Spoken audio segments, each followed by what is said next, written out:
Jacob Romo, what's good? What's up, everybody? Bo Phillips in the house. You know, tapped into Ball Talk TV. We good now? Yeah. We good? We good? Yep. What's going on this Thursday? Beautiful Thursday. You know what I'm saying? We're about to hit May. April's gone already. Yep, only the last couple of days. I got one of the last birthdays in April, so it's cool, man. Yeah, well, let's go. Happy birthday, my boy birthday, Bo. You know what I'm saying? Thank you, yo. Yeah, we got radios going off in here. People talking. Toast. Yeah. My brother from another mother. Can we get the TV down in the living room? Toast up to my boy, right? But I can hear a lot of feedback in the background. But anyway, we have a special guest today. You already know it's going down. 10 shares, 10 groups. If you're peeking to get to speaking, don't be afraid to ask. I'm getting feedback. Y'all hear that? It's me, bro. No, it's all good. I can hear it out there. I have my headphones on. That's all good. We can just turn it down a little bit once we go out there. But yeah, everybody that's just tuning in, we have a very special guest tonight. I'm very excited to announce. Matter of fact, one of my really good friends that I've ever had in my life. We have so tonight we have the CEO of Avai Media, filmmaker in Tucson since 2017. He's released 3 whole feature films now that are actually got picked up and have distribution for Amazon Prime as well. So you can check those out. The names of these films that are on Amazon Prime is Positive the Movie, The Tiny House Movie, and A Tiny House Christmas, which is the follow-up sequel to that as well. 2 feature films that are currently in post-production as well. One feature film is currently screening in festivals, and the name of that feature film, and I'm proud to say that I did get to work on that film as well, called 8,000 Feet Up. So everybody go check those out. We just had screenings, actually, I did for these films of his that we're referring to. It was 8,000 Feet Up, just featured at the Gila Valley Film Festival out in Safford, Arizona, this last weekend. And then also on Monday of this week, it featured at the Arizona International Film Festival here in downtown Tucson. So congrats to Avai once again for all those big accomplishments and getting all those just in front of a lot of big people and in front of a lot of big screens as well. And I'll go ahead and just introduce my brother from another mother, never mind the color, Avai Amirko, come on down and welcome to Bar Talk. We're gonna bring them on now, or just give it a second? No. Let's try to get some more people on. Run the clip, and then we're gonna bring them on. My bad. For sure. If we could do that, you know what I'm saying. Keep on sharing, y'all. We're gonna bring him out in a hot second. We're gonna show the trailer real quick so y'all know what kind of work he does. Let's go ahead and run it. Cool. Are we doing the reel? Yeah, the reel. Trailer right here for the film 8,000. If you woke up tomorrow having gained any one ability, what would it be? I'd want to be able to fly. Hey! There have been so many times in my life where I've had no choice. It's times like those you learn to distinguish between the things you can't control and the things you can. You a creep? I guess it depends on who you ask. She's out of your league, city boy. You came up here to escape. We both did. We can still do that. The mountain's a big place.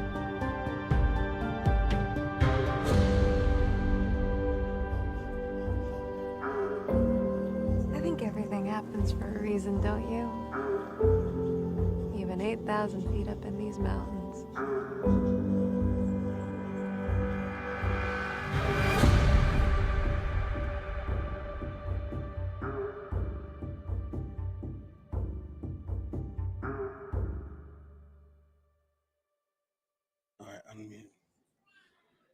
What's goody? We're back. We're here now with Avai, director, actor, all of that. Cinematographer. How you doing today, sir? I'm doing all right. Thanks so much for having me. Man, he looks way bigger than me. Yeah, I think I'm closer to the camera by like yeah. Usually we have you sit back there. I don't know if you want to. I look like a Oompa Loompa compared to. Anyway, we got Avai here, man. He's done a couple of my videos. Very, very, very good guy, man. Overall, for sure. Thank you for coming on. Appreciate it. Yeah, no doubt. Again. For sure. Man. So can you tell us about that trailer that we just did? Yeah. So that was the trailer for 8,000 Feet Up. It's a thriller, a psychological thriller. It's 3 characters. up on a mountain camping, and they're strangers at the beginning of the movie. Mm-hmm. And then during their 3-day weekend of camping, Friday, Saturday, Sunday, they cross paths, they get to know each other, and they kind of get a little suspicious of each other, and we can tell there's like that heaviness that like something's gonna go down, and it's just a matter of what. And it's got multiple twists along the way, so I'm really excited. I figure, why do one twist when you can do 3 twists? Yeah, Nice. that makes sense. That makes sense. Could you tell the viewers like where you from, where you grew up at? Yeah, so I grew up in Minnesota, and it was really cold, and now I live in Tucson, and it's really hot. How long you been in Tucson? I've been in Tucson a little over 5 years. A little over 5 years. So just like I came from Denver, Colorado, which is cold. Like I don't know if it's as cold as Minnesota, but I came here as well, and like the change. How was you able to adapt to like? I think the other week the doctor told me that I got valley heat or valley fever. Valley fever. Did you get that when you came in? I've had that too. Yeah, I actually have a lump in my lung right now, and I have to get like imaging periodically as a leftover. Monitored. Yeah, from like the valley fever. My lung grew like a scar tissue around it to like stop it from spreading. Maybe I need to check up on that too as well, because I've been having some respiratory issues. Yeah, that's why I went to a doctor, because I was having this like chronic coughing. Oh wow! So I thought it was just a week. It's like, I'm joking. No. It was 420. Actually, my son just a couple of days ago we went because he had COVID, and it just hasn't gone away since fucking February. So that's what he just got tested for that just recently, and then now they just diagnosed him today. He called me. They said he has a long COVID, so he's still dealing with that. Message: you're learning something on Broad Talk TV. Like if you're here from out of state or you get valley fever, right? Yeah. Make sure you tell your primary doctor, man. Learning something here on Broad Talk TV. But anyway, so been here for Tucson for 5 years.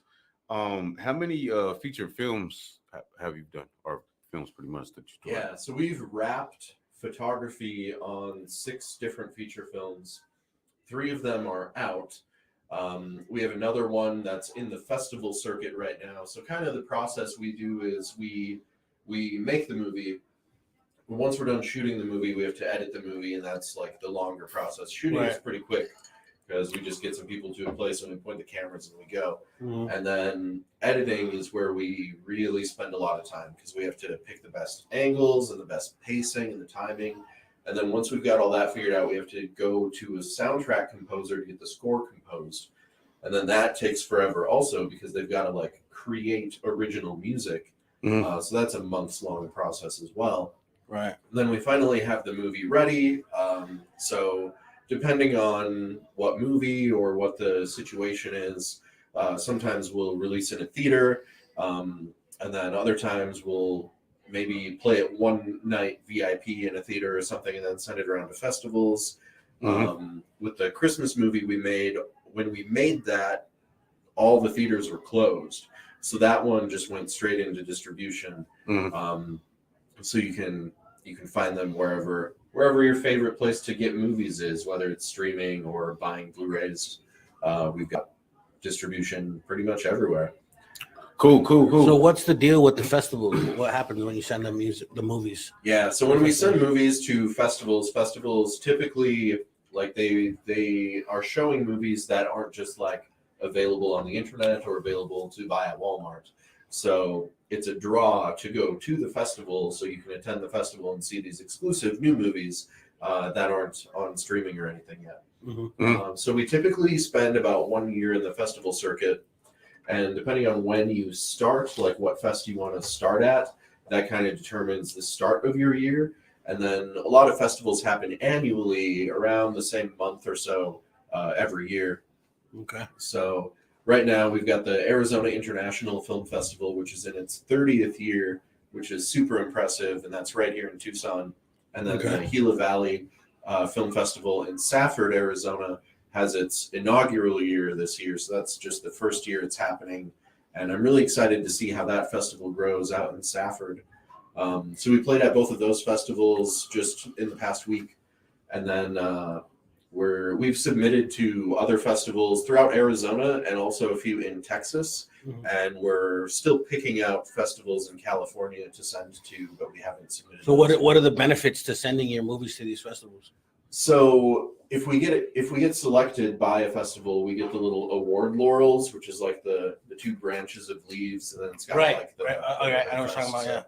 Yeah. So when people see that on a movie poster or on a Blu-ray or something, they'll know, oh, this festival or this movie was like good enough to get into these festivals. Okay. So it's kind of a prestige thing, really, and it's a good way to just gauge some audience responses too, because we go to the festivals, and while the other people at the festival are watching the movie play, I'm watching the movie too, but I'm just as interested in like listening to how the other people in the audience are reacting to the movie. Right. Are they laughing at the jokes? Are they gasping at the twists? Like how do the different jokes hit? Are some funny? Are some falling flat? Right. What do they think about the ending? Just to capture their reactions. Yeah. Yeah. And it's all just like helpful information that we can maybe use going forward. Sometimes after festivals play, we might polish the edit of the movie a little bit based on how the festival audience has responded. And then we'll have that polished version of the movie, and we'll go into distribution with that. So then when people stream it the following year, we can iron out any kinks that might have been in the movie. So you give out the opinion cards? No. It's just listening. I just listen. Like if people are clapping or laughing, the reaction, or crying. Yeah. Right. So when did you? I didn't mean to get off the subject. Sure. I meant to ask this beforehand, but when did you become interested in filming and directing and acting? Yeah. So wow. When I was really young, my mom had this typewriter, so I would write stories, and a lot of it was like science fiction kind of stuff, like aliens and spaceships and robots. And eventually, my dad got a analog 8mm handheld camcorder for like recording like, you know, family get-togethers. If we get together for Christmas or something, he'd like just, you know, film kids opening presents or something. Just random. And like grandparents' birthdays and stuff like that, just to like, you know, be able to watch those moments again in the future. Right. So once we got that camera, then I was able to like write out a story on like the typewriter, and then like hand the script to my brother, or if we had some cousins over for like a family get together, like Thanksgiving or something. And then we would take the camera and we'd go out in the forest and we would just make some really simple indie movies with my brother and my cousins. Wow. How old you were again? Really young. It was before I was a teenager for sure. Wow. It reminds me of that one movie. I can't remember what it's called, but like a train crashes. Super 8. Yeah, Super 8. There we go. That just took me back to that movie. I'm like, man, it reminds me of when the kids were trying to film the movie. They had their little actors and actresses, and as they were filming, the train crashes or whatever. Yeah. And which is like great production value for them. Right. Yeah. Sure. So great. Yeah, so that's like you don't even need the whole, because something might go wrong. That was just the one take. It had to go right at the right place, the right time. One of my other questions is before we bring on the birthday boy. Shout out birthday boy again, Bo. You know what I mean? Shouts out to my boy Bo. So is this stressful as a director sometimes when the actors come unprepared, or like, do you have ever been there like, man, get your ish together, like, and they're not unprepared, like, or do you not really have that problem with the people not knowing their lines or not trying hard enough? It's definitely stressful. Or give me this, I need this. I need that. You know what I'm saying? So as part of the whole evolutionary process of my journey as a filmmaker, so my brother and my cousins weren't exactly, they didn't have necessarily aspirations to be actors. And then when I got into high school and college and after college, I'd have my friends act in short films that I would film. But they were just doing it because they were my friends, and I asked them like, hey, can you like act in this role for me? And I decided that I wanted to take it a little more seriously and seek out people who really wanted to act, because I figured they would give the role a little extra, because it was what they were really passionate about. Right. So I hung up some flyers, and I was basically like, hey, I'm going to make an indie movie. If you want to also make an indie movie with me, meet me at the library on this date at this time. And I figured maybe 4 people would show up, and 16 people showed up. Nice. Which and this was awesome. in Soda, right? In Minnesota. Yep. Okay. And we just pooled our resources. We created a story together. A few of us worked on writing the script, while others of us kind of started figuring out like wardrobe for like who was going to act, what they would wear in each scene. And one guy, his uncle like owned the radio station or something, so we were able to do a shout out on the radio about needing background actors for a concert scene. Some of the actors in the movie were also in a band, so we featured their band in the movie, and they like played a song, and it was a romantic comedy. So basically, it was these 2 people were like going to these different like date night hotspots downtown, and then they ended up at this concert. So when we were trying to fill the crowd with people, we went on the radio and we talked about that, and the newspaper did a thing on us, and then a photography studio in town saw us in the newspaper and came by and just asked us if we needed any extra equipment. And we were just starting out and just shooting on whatever we could find. And that was Josh Banks of Banks Photo. If you're in Rochester, Minnesota, look up Josh Banks. Shout out Josh Banks. Shout out Josh Banks. So yeah, we used Josh's gear to make a movie, and it was great. And Josh was on set helping us out, and it was just a lot of fun. And I was really excited. I was pleased. I wasn't sure how many other people would want to do this or get involved, and it was great. So then when I came to Tucson, I basically just tried to do the same thing. I tried to the first thing I did was a documentary series that profiled local artists, so I could try to figure out who are the other creative people in Tucson, the city that I'm not from and I don't know anyone at. Doing your research. Yeah, exactly. And then through meeting those people, I was able to meet other people and get involved with other people who were interested in camera or sound or acting or writing or directing. Yeah, because when I met you, I didn't meet you through. I met you through some the video that we did. The music video or the TV pilot? The music video, the first one we did. I met you through. I didn't even meet you through Solomon, right? Right. I met you through. Yeah, we were doing it. Yeah, we were a totally different person. I didn't know who you were. Yep. But you showed up or whatever. You met up with you. Did some just some like free filming. You were like happy to do it. I was like, man, that's a cool guy. He like, I thought I was expecting to be like, yeah, I need like about $60 for this photo shoot right now. Yeah, right now. Yeah.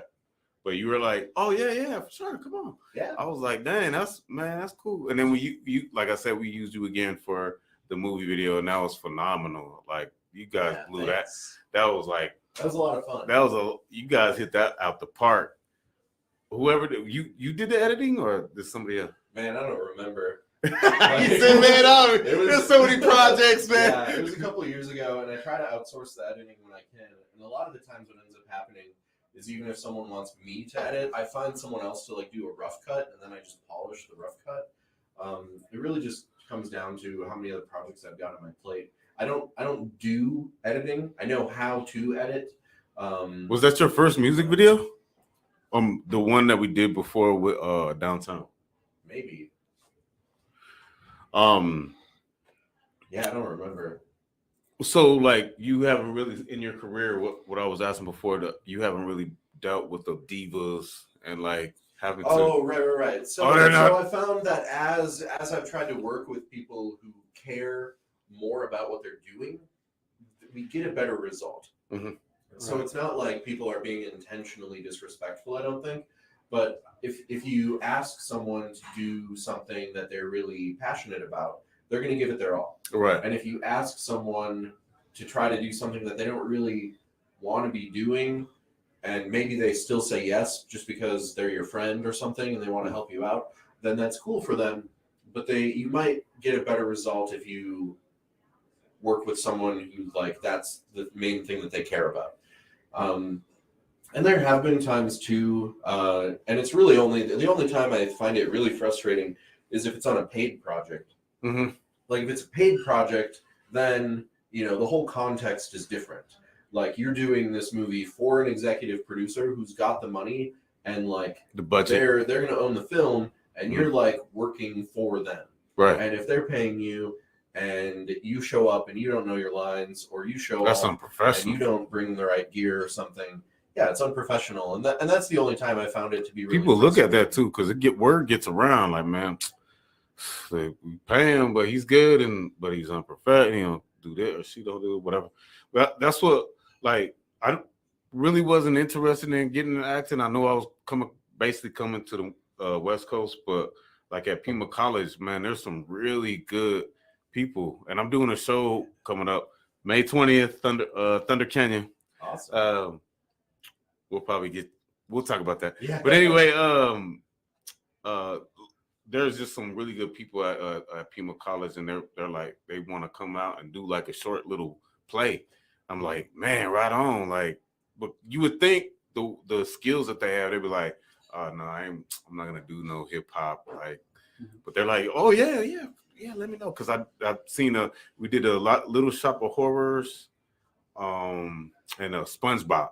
Oh, awesome. I don't like to tell nobody this. Little Shop of Horrors. Yeah, man, I was the pirate. Okay, I just watched that movie, Little Shop of Horrors. Little Shop of Horrors. Yeah, I just watched that. We shit did that at Pima College, man. It was a really good time. Did you sing and everything? I never. I'm gonna avoid that question. Were you the way we turned over the scenes and everything? Because I worked before, like Chuck Williams went to his classes, whatnot, and I was with, what was that? The 3 Nights in Hell. Okay. With Yeah. Peter Leon. Peter, yeah. And I don't know. I wasn't in that. I was on scene in maybe a couple other ones in Phoenix, but doing play, it was like totally different. Like I was like oh yeah, it's different. Doing and now we're into auditions, like pretty much getting yourself ready for an audition and whatnot. But we got a wonderful professor at Pima College. But anyway, back to you.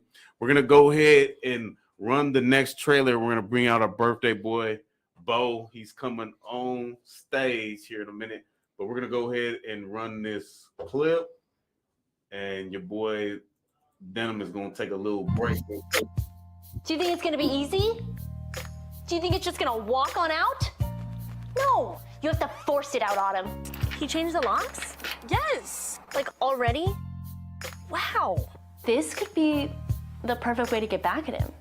There's a rager happening tonight. We go to this party, we get into as many selfies as we can. Come on, get close. Then we slip out, go to the heist. It's not me, it's the stupid bobby pin. He loses all his stuff. There's no way to trace it back to you. Come back, get documented again, and it's like we were never gone. Is he dead?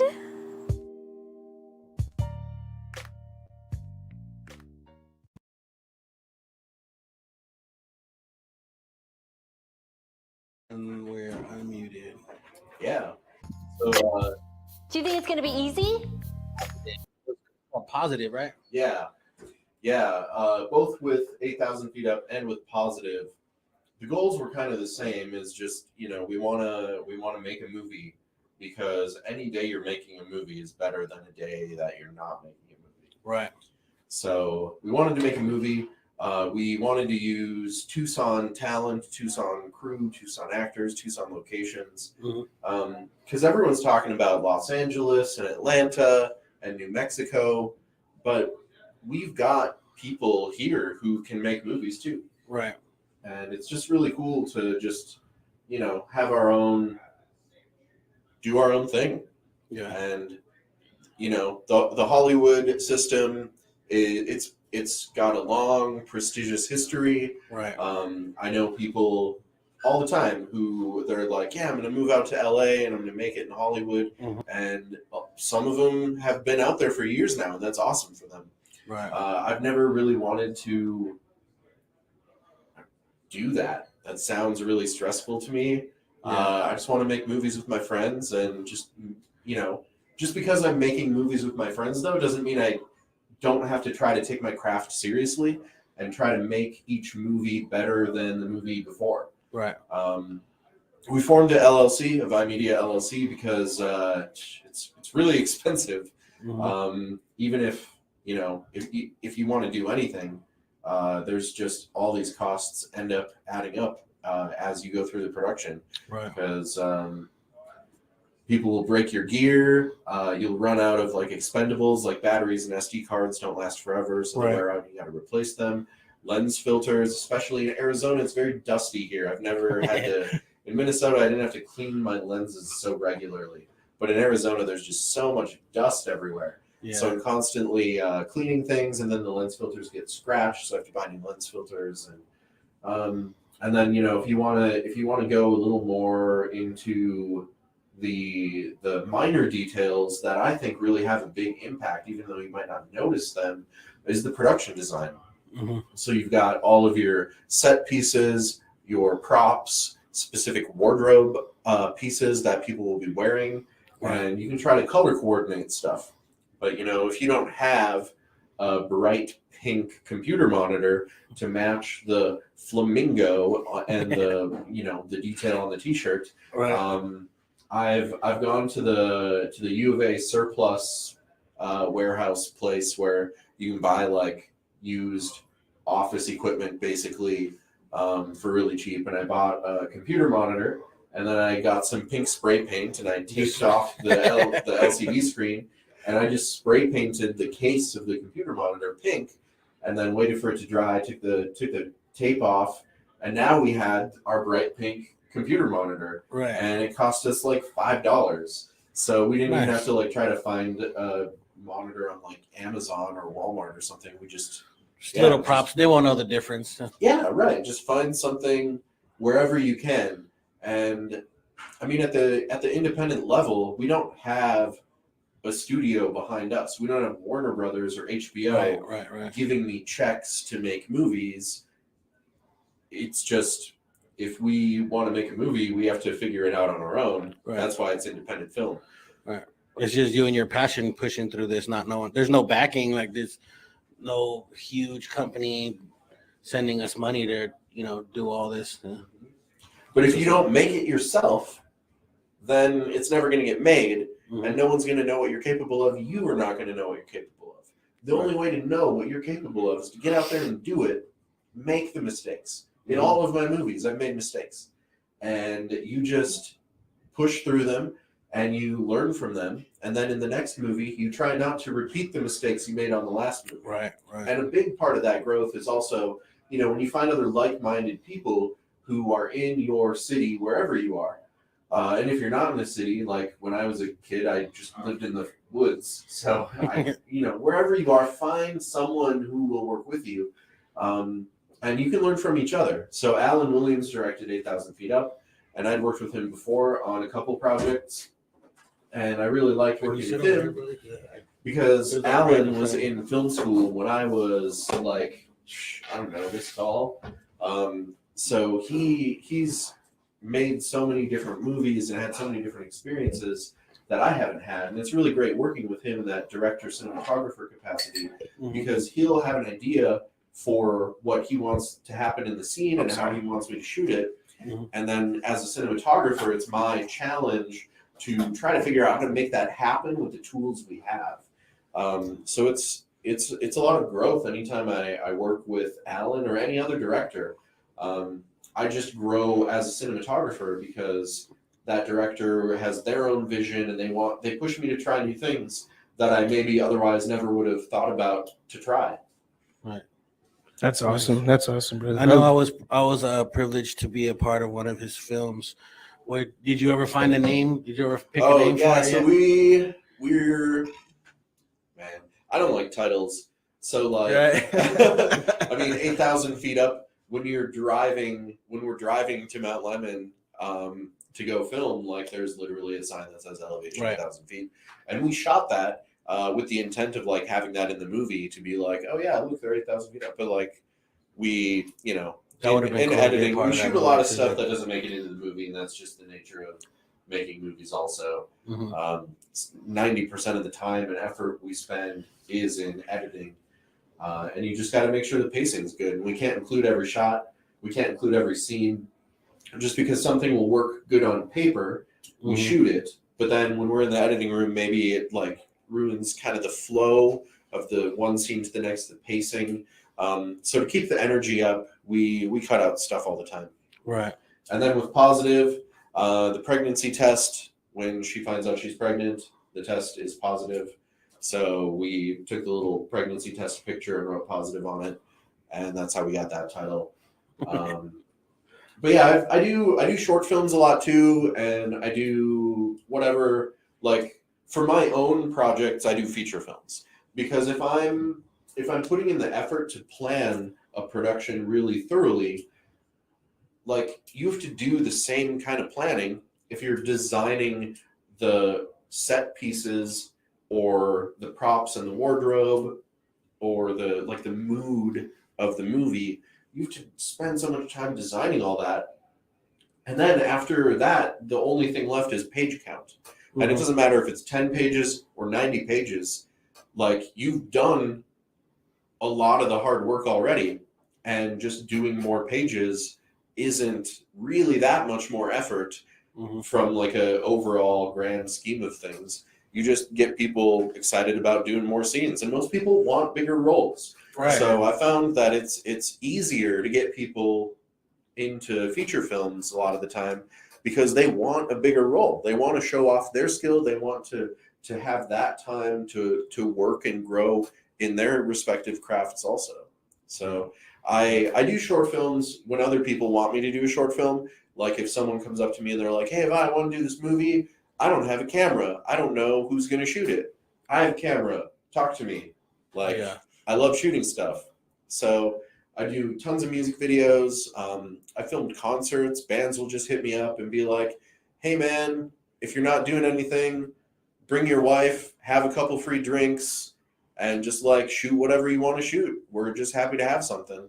And, we just have fun with it. And as long as everyone's okay with what they're doing, it's just it's cool. Yeah, absolutely, man. I just like doing stuff and working with as many people and making as many friends in Tucson as I can. It's a friendly town. Yeah. Well, the cool thing is too, like Avai and I, like I did say in the introduction when we first brought him on the show tonight, y'all, we have like a pretty good rapport established between each other. And Avai's a really good friend of mine. So when it came down to just looking for specific videography for the last show that we just did last week for the Kurt Cobain's thing for the 420 festival, I was like, Avai's my guy. Not only because he's one of my really good friends, but he's one of those like just professional, like pristine about your craft, and you're very precise with how you do conduct yourself in a professional setting too when it comes to filmmaking. So that's props to you, brother. And I do like that's one of your most admirable qualities, I must say. Thanks. Absolutely.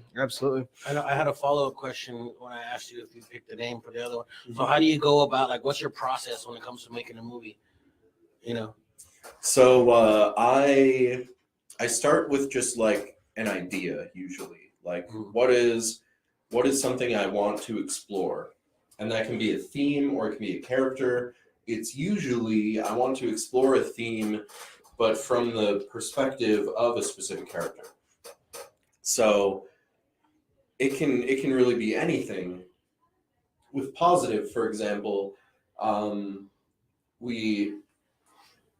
was the initial nugget of what ended up evolving into positive?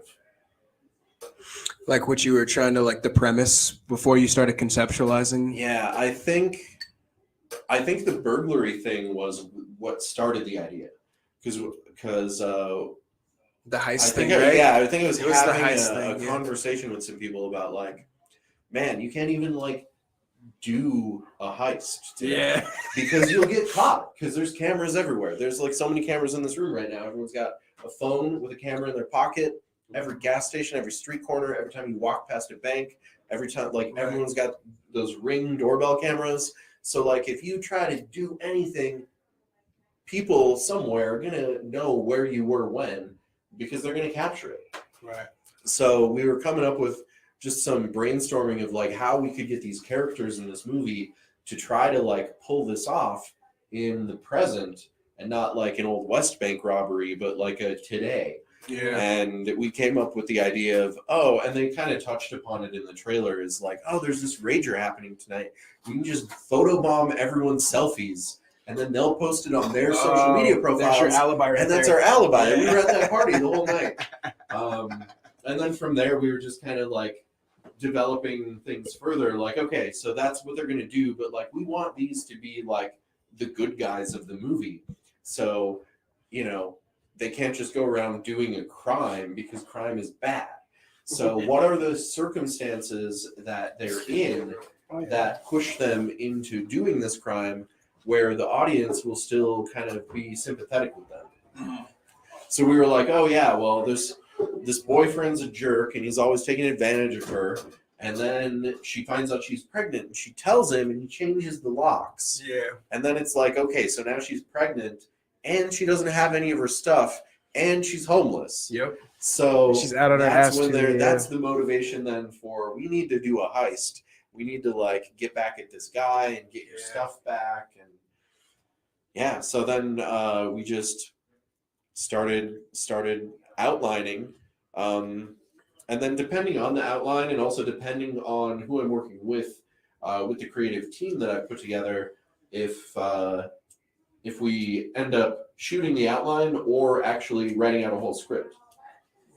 So with Positive, Emma and Brianna, they both have a lot of improv experience, and I asked if they would try just improvising a couple of scenes that I'd outlined, and everything they did was hilarious. So I was like, this is really funny. Do you guys want to just like shoot this movie from the outline and just improvise it? And they were like, yeah. So we did. And it turned out great. I've watched Positive again recently, and a couple of years later, it still holds up. It's still really funny. Yeah. And on the other hand, then 8,000 Feet Up, we had an outline. I'd pitched it to a couple of actors years ago, and was like, hey, do you want to do this movie? It'd be really chill. We could just go up on the mountain and hang out and have a good time. And they weren't interested, and that's fine. Not everyone's interested in every project, whatever. Sometimes I don't know if it's like, you know, maybe they're busy, maybe I'm not adequately communicating the idea I have, so they don't see my vision and they don't get excited about it. Right. Or, you know, maybe then there's a lot of people too who are like, oh, I'm only going to act if you pay me. That's totally fair. I sometimes will only shoot things if I'm getting paid. It really just depends on the context and what the arrangement is. If it's a Hollywood studio coming out and looking for camera crew, I'm going to want some Hollywood studio money. Right, But, yeah, exactly. You know, if Bo comes up to me and is like, dude, let's just make a movie in Tucson with our friends, then it's like, cool, yeah, let's figure this out, how we can make this happen. Yeah. So I just put that project aside for a couple of years, and then the pandemic happened. And I was planning a different movie, which I couldn't do anymore because the pandemic happened, and we had to stay 6 feet apart, we had to be outdoors. So I was like, oh man, what if we did a movie where 3 people were camping and they were strangers and they were 6 feet apart and they were outdoors? Right. So that's when I came back to this idea, and I actually had like multiple ideas for different movies we could do, like with just a small cast where they're basically camping and then stuff happens. And some of them were dramas and some of them were comedies, and this one was a thriller. But I hadn't really done a thriller yet. I've done mostly comedy. Yeah. So I wanted to do something new. And then someone introduced me to Brynn, the lead actress, and they were like, Brynn is cool. So I had a Zoom meeting with Brynn, and Brynn is cool. So she was excited about the character. Alan had hit me up because he saw the Christmas movie on Amazon and was like, dude, you just made a Christmas movie. This is amazing. I've got all these projects that I'm trying to get lined up. Too. Freddie J. Walker, absolutely, yeah. Yeah. Great collaboration right there, absolutely. So it was great. Alan was looking for something to do, and I had something to do. So I was like, yeah, Alan, you can direct this. This would be great. And he read the script, and he was already familiar with Bryn because he'd seen her in a short film that I think was a student film from the U of A that Bryn acted in. And Alan had seen it, and he was really impressed with Bryn. So when I told him, oh, yeah, Bryn's on board, then he was like extra on board. Because he wanted to do something, period. But then he also was really excited about working with this actress who he had just seen in another film and been impressed with. Shout out to Bryn Booth, very talented actress in Tucson. She's a friend also, absolutely. So yeah, then with 8,000 feet up from the outline, it expanded into the whole script. I was working with one co-writer, and we fleshed out a rough draft, but it was really rough, and there were pieces of it that were good, and there was a lot of it that didn't make any sense, that happens all the time. Anytime you're writing anything, you got to do many revisions because you're not going to write gold on your first try. So we had we kind of had hit a standstill on that script, and I think he had other stuff come up in his life, and he didn't want to do it anymore. So he asked me if I would just finish the script, and I was like, sure.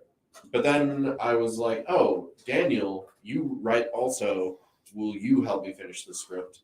Mm-hmm. And then Daniel and I got together, and we basically just picked apart every scene by scene, and we were like, these scenes we like, these scenes are like what's missing, and we need to like flesh these out and invent what goes here.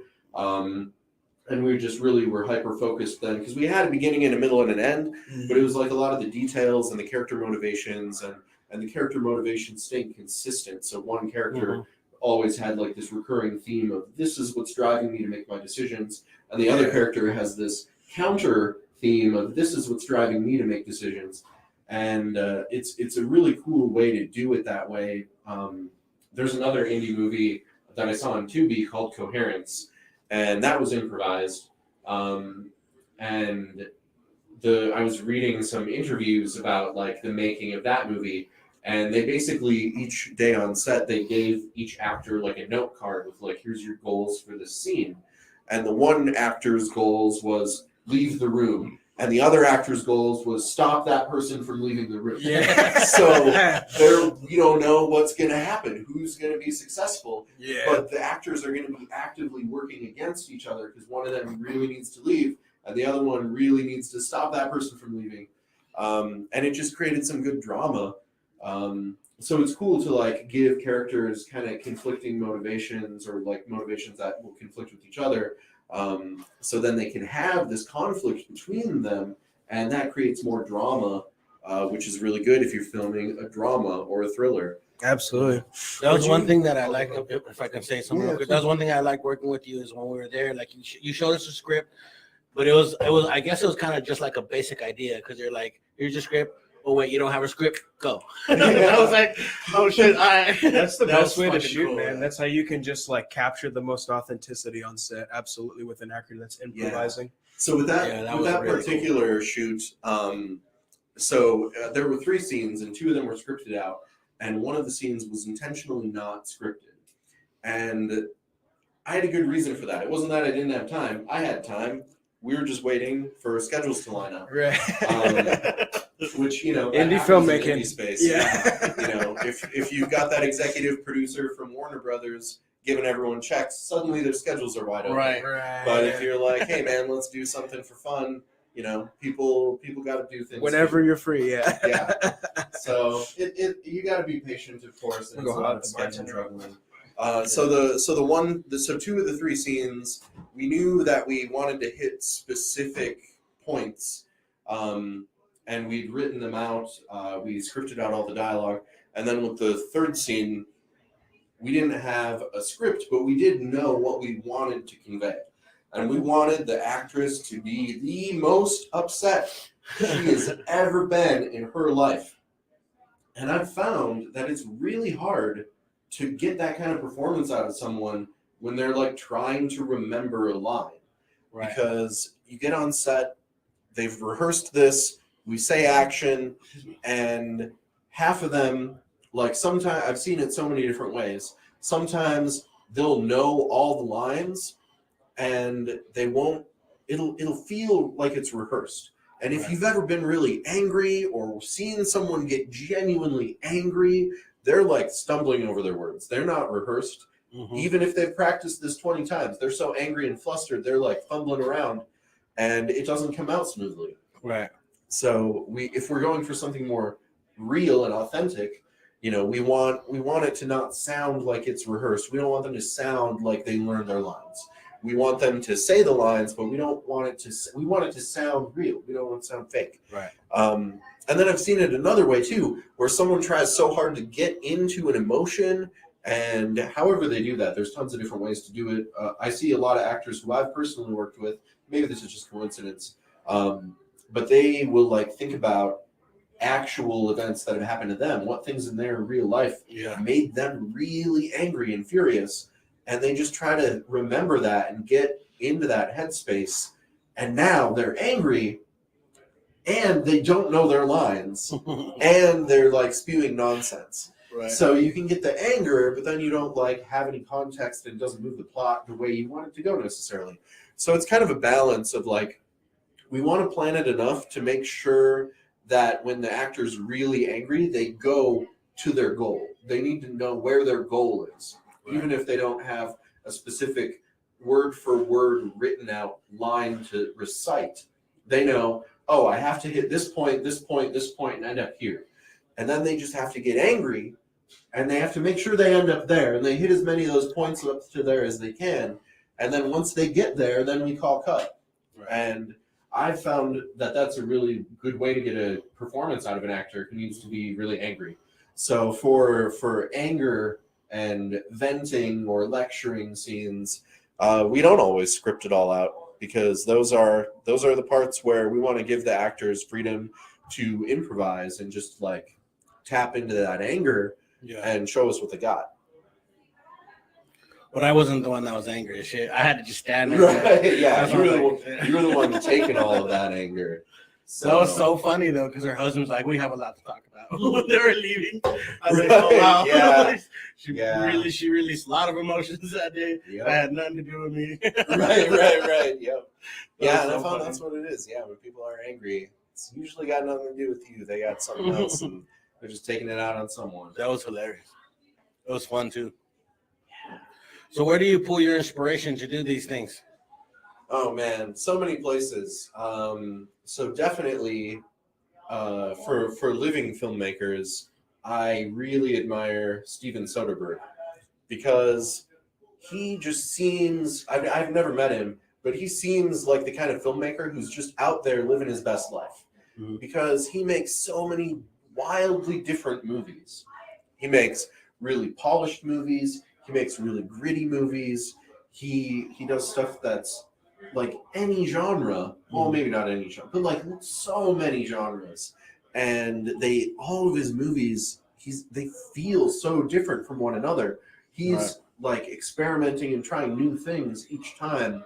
And he's using different equipment. He's used really expensive equipment. Because I mean, this guy did Ocean's 11, which was like huge. Oh yeah.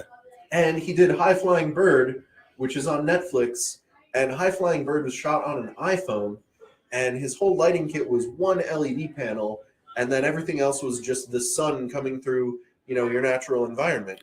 Wow, and that's crazy. It was crazy that this same guy did both of those movies. And what I like about him, so when I started looking him up, I didn't actually Google the name Steven Soderbergh, because I found out that he also does his own camera work. But so to prevent his name from like showing up 17 times in the credits, he uses a different credit name. So like he takes his cinematographer credits as I believe it's his father's name. Oh, so I was like Googling Steven Soderbergh's father's name to try to find out like, who's this guy? Every time I like see one of these movies and I'm really impressed, it's shot by this guy. Who is he? And it turns out that he's also Steven Soderbergh. He's the same dude the whole time. Yeah. It's crazy. So that's what I want to be doing. I like doing different things. I like doing different kind of movies, and I like trying everything and just seeing what works and having a lot of fun. And without ever having met him or talked to him, just from seeing his movies, it seems like he's having a blast. So you being like a director and doing all these movies, do you see movies in a different way now? Like when you go to the movie theaters, do you try to pay attention to like the acting and the way it is? Because I know when me and Jacob started doing, me and my son, we started being in movies. I started first, and I started bringing him on. Now he sees the behind the scenes of being in movies. So every time, like, we want to go to the movies. That's like our thing now. We go to the movies and we watch really, really closely of how they act and like the way the scene switches to the next scene and all that stuff. And then by the end of the movie, we're like, I give it a 10 or I give it an 8. And like, yeah, this person could have done better. Or this person, they got a really good guy for this, for this part.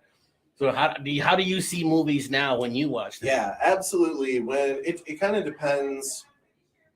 I think the first time I watch a movie or a show, I'm definitely just watching it for the experience of this is a new thing that I'm interested in seeing. Mm-hmm. And I just watch it and I'm just there for the experience, and I absorb the characters and the story. And if something stands out about it, I'll watch it a second time. Queen's Gambit, I watched Queen's Gambit 3 times. I know other people who've watched it more than 3 times. I know a lot of people who've only watched it once. I thought it was beautiful. And when I watched it the second time and when I watched it the third time, I was paying attention to different stuff. Right. So, and there's movies too, where I'll watch the same movie multiple times. And sometimes I like stuff that's really popular and blows up. And a lot of the time it's like the stuff that gets really popular and blows up, I'm not really all that into it as like, for just me as an artist. And I think I maybe have kind of obscure taste. So I find other movies that I do really like, and I watch them repeatedly because I just find them so exciting and engaging. And I want to make movies like that. I want to make movies that people like me will watch them like 7 times and just pick them apart and think about why the character is doing this decision at this time, or why the camera is moving a specific way, or why it's lit how it's lit. Because so much of the emotion and the drama comes from the lighting. And you can have the same script. Here's another cool thing about Alan Williams. He did a movie called The Human Condition. I think it's on Vimeo. And each scene, it's like different vignettes. But every vignette has the same written script. It's 2 characters having the exact same conversation, word for word, in different contexts. And it's just crazy how the context and who we perceive, like what assumptions we draw about the character based on how they look and where they are, right? And then also like how the scenes are lit and where they take place, the setting, the actual like location where the characters exist. All of that has impact on how these exact same words are delivered. And I just thought that was genius that Alan did that. Yeah, absolutely. I've never seen anything like that. Sounds interesting though. It's basically just like you have 3 different scenarios, but the exact same script too. Right. Also. Right. So you could be like, it could be just so dramatically like extreme for how like how much it contrasts, right? Like you could have like a horror themed like one part, and then like the second part of the vignette could be like, like a drama, or like, and then the third one could be like romantic, and like depending on what the context is, obviously, but the way that you deliver your speech is I think I gotta see that just to see what you're talking about. Yeah, laying the foundation of what will be portrayed. Go to Vimeo and search Alan Williams, The Human Condition. Yeah, and it really tells me too, like as a filmmaker, it's not about the dialogue. The dialogue's important. The dialogue needs to be there. I mean, there's silent movies too, so the dialogue doesn't need to be there. Right. But like in a lot of movies, there's dialogue. It's kind of weird sometimes if there's not dialogue. But the dialogue's not the most important part. It's not even the most important part of the performance. So the actor learning their lines and just being able to say the lines isn't what makes the scene. Mm-hmm. So filmmaking is a visual medium. And there's audio, sure. Mm-hmm. Music's really important. Being able to hear the dialogue is really important. but visually, it's got to look how it looks, which lens you use, how you light it, where you set it, how the actor is dressed. All of those things play into what people are taking away and what those lines actually mean. And especially in like The Human Condition, where every scene is literally the same lines, they don't mean the same thing. They're not having the same conversation. They're saying literally the same words, but each scene they're talking about totally different stuff. And it's all about the context and just the subtext of like, okay, you're saying that, but you're holding this and you're dressed this way and you're standing here and you're looking at me like this and your body language is doing this. How an actor holds themselves tells you a lot about like the line that they're saying. All of it. Yeah. It's crazy how much depth there is to acting, to cinematography, to directing, and to writing. All of it. Yeah. Wow.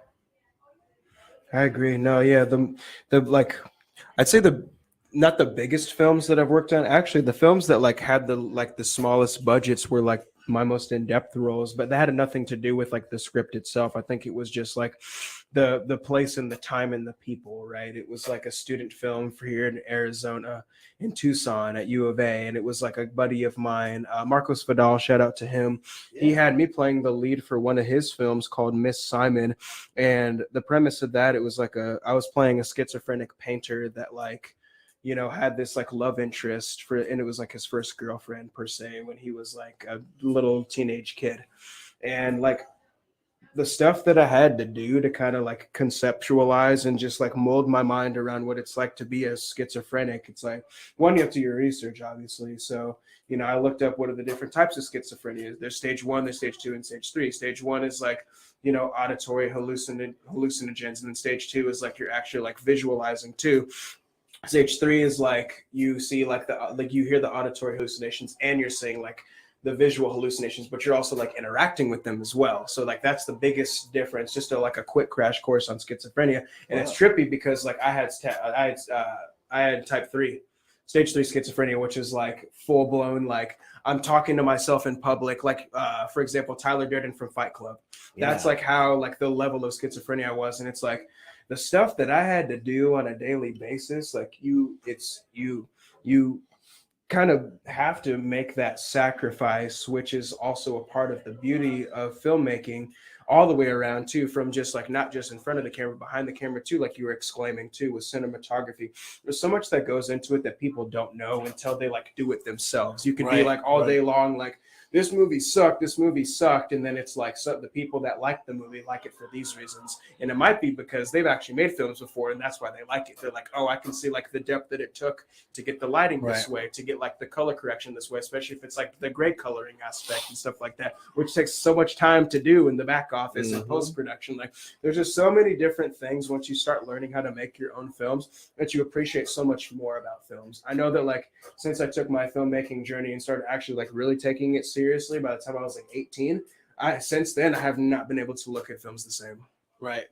That's kind of what I was just telling him about that before you walked in. It's like, okay. You guys No, we were just kind of on the topic a little bit when after me and Jacob been in movies, the way we see movies now is completely different from before we've ever even been in a movie. Like before we saw the behind the scenes, like it's all different. The way I say it is like once you squeeze like the toothpaste out of the tube, like you can't put it back. You can't put it back in once the tube. Once you take the red pill. Yeah. it's kind of trippy like that because I like I said, going back to just to sum up what I was saying about playing the schizophrenic, the script itself was kind of like in comparison to Russell Crowe's A Beautiful Mind.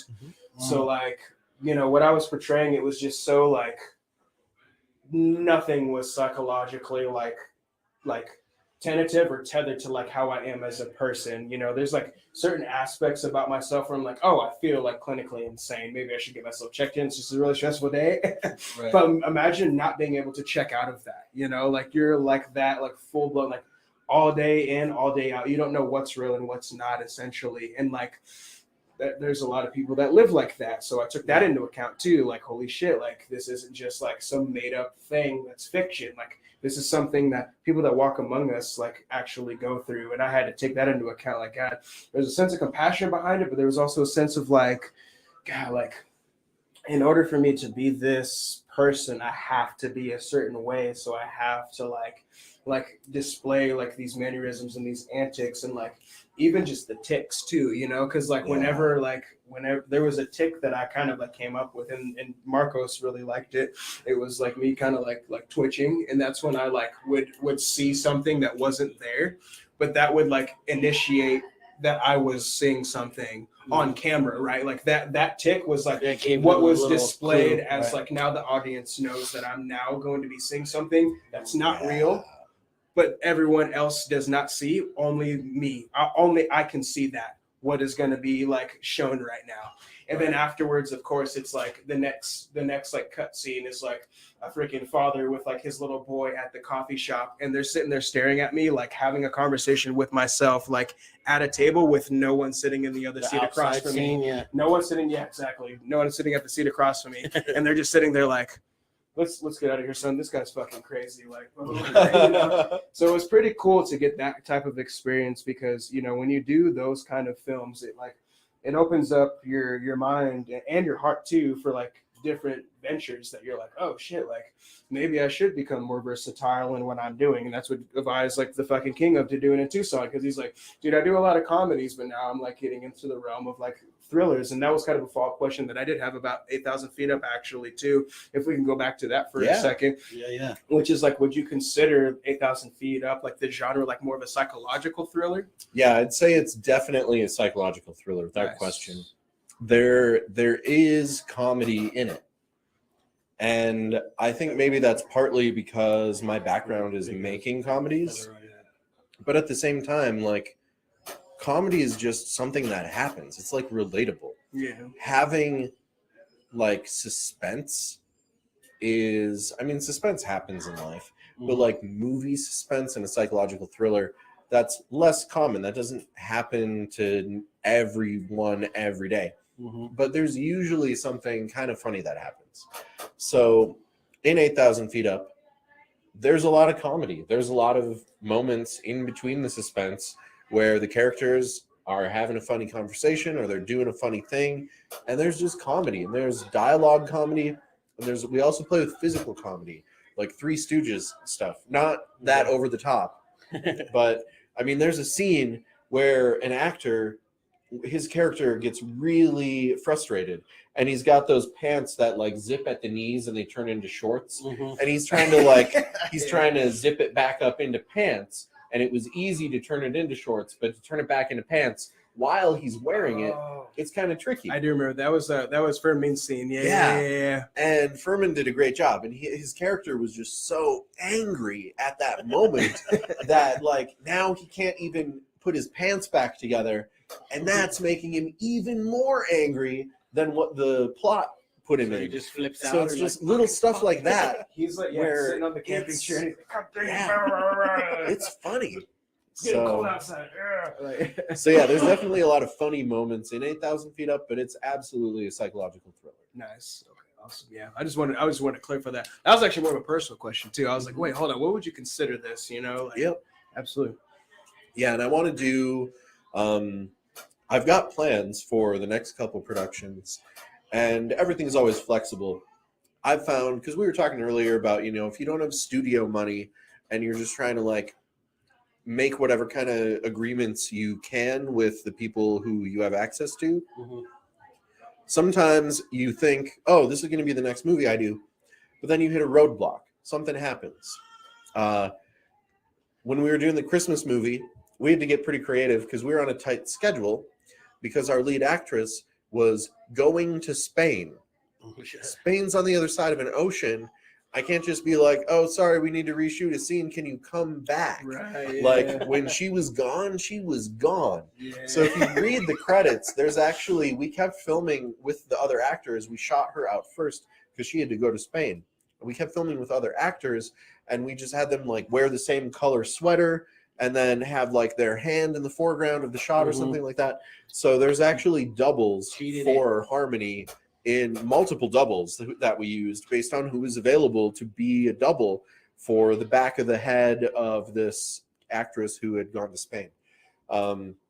So you got to do stuff like that. But sometimes you think a movie is going to be the next movie, and something happens, and suddenly that movie's put on hold. And now, if you don't have other movies that you're also simultaneously planning for, you've got to start all over at square one again and figure out what's my movie idea, what do I want to explore, what are the themes, what are the potential characters, where are the plots going to go, what's the ending, what's the message.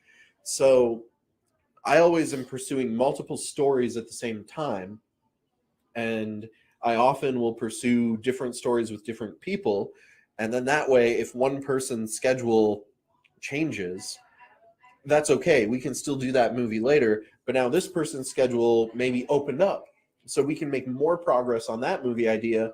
But we were like already simultaneously talking about making 4 more movies. We just don't know which ones we're going to make this year or next year or the year after that.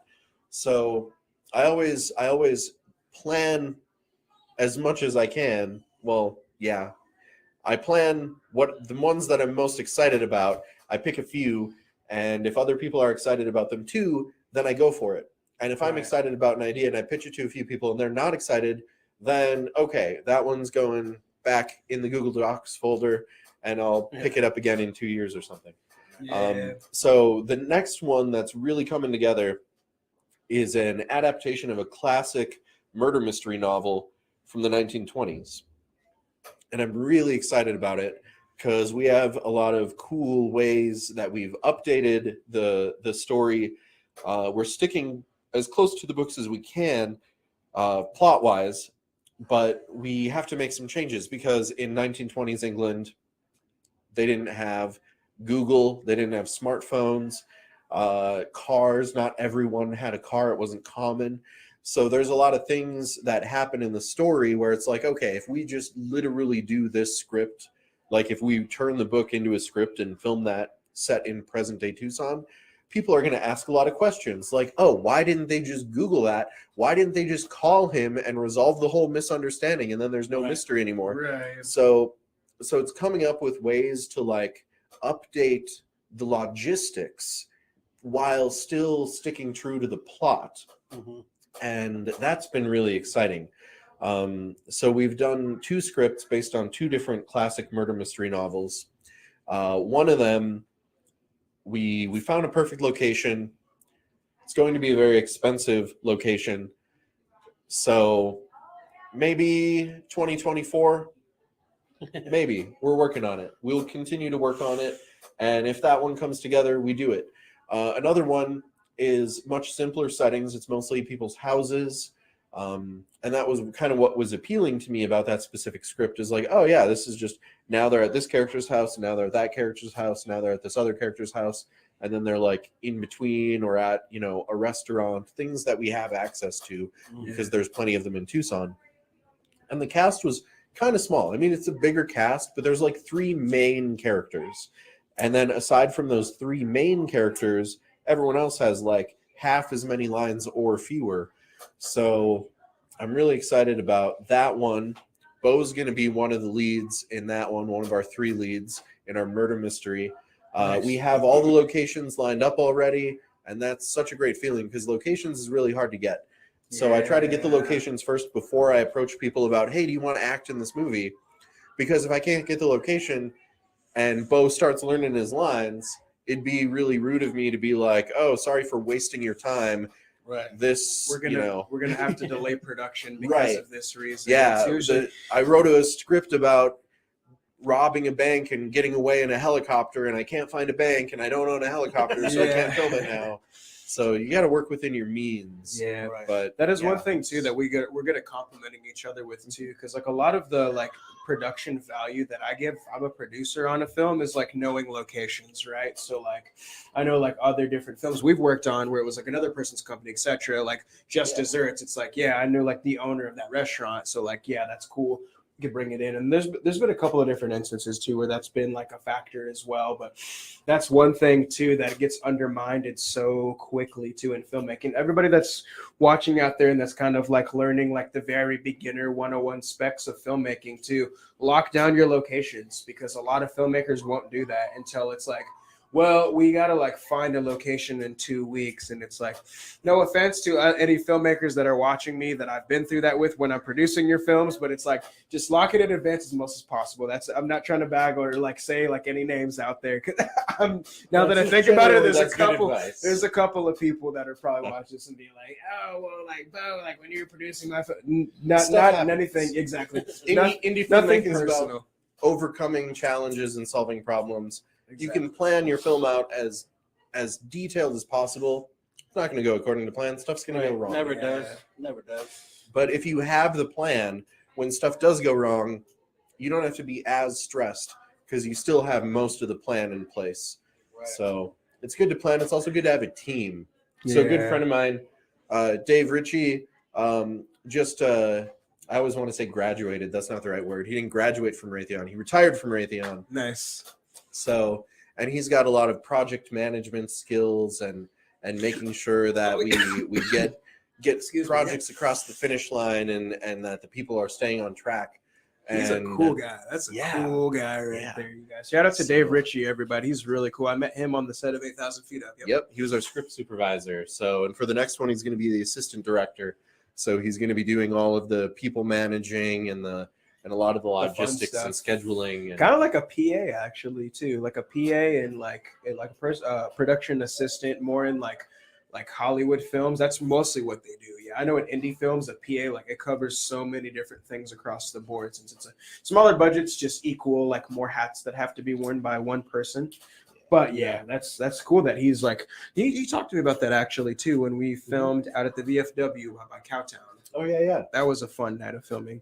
But yeah, he was saying too, he's like, I want to get more involved with film. Like he's like, I'm fucking retired. Like I don't got shit else to do. Yeah. It's cool. And it's like you see that kind of culture here in Tucson. People that are like, you know what, like this is kind of like a retirement community. And then you see like, you know, people that are like, you know, in their mid 50s or 60s that'll be like, I want to get into film. I've always thought about it, always entertained the idea. But now that I'm like sitting on my 401k and my pension after I retire, like I can afford to take the risk more along per se, and it's cool to see like that Tucson is like so welcoming about that too. Because if it were in bigger cities, I'm sure it wouldn't be as much Yeah. And it's a lot easier to do what you love doing when you don't have to worry as much about like, oh man, how am I going to pay bills? Because it's when I moved to Tucson, I didn't have a job.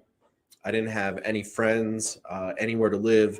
I didn't have anywhere to park my tiny house. Right.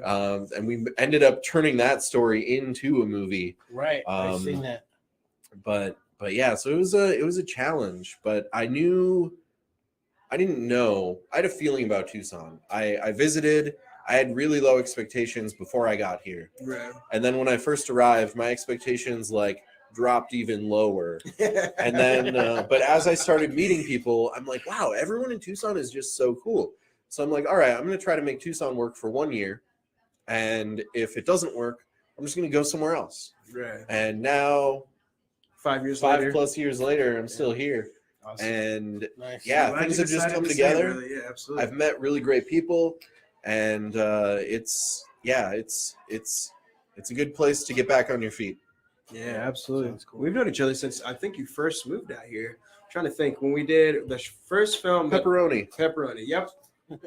You already knew what I was about to say. Yeah. So that was like, what was that, 2018? I want to say it's got to be like 2018. Yeah. So you had just moved to Tucson, and it's just cool that we've been able to, like I said, establish that rapport and then just remain friends absolutely through the years and through all the different things we've been through with different films that weren't even our films. And now you're doing your films, which is like, that's even more along the lines of what I want to do. I want to partner up with people that like I can trust and like want to do films with. It's their own companies. We don't have to go through any like third party or anything. Like we can do it all on our own, you guys. And that's like the best part about Tucson, y'all. It's like if there's anywhere to try to like start something independent, it would be Tucson. One, because like your cost of living is not going to like deteriorate your budget because you have to come up with all XYZ expenses that are separate from like your film expenses, right? So like that ground zero for this is like already like a pretty good platform.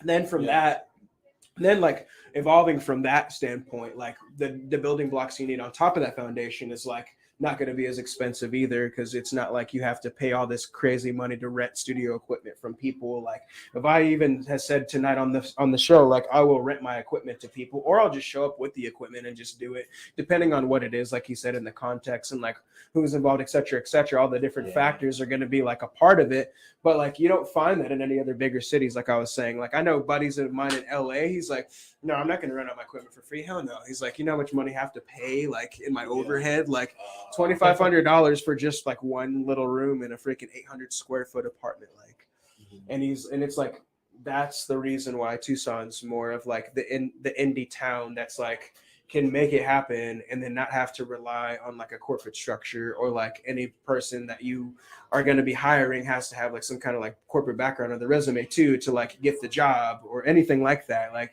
it's all pretty like negated from the whole corporate culture, which is what I like about Tucson. Absolutely.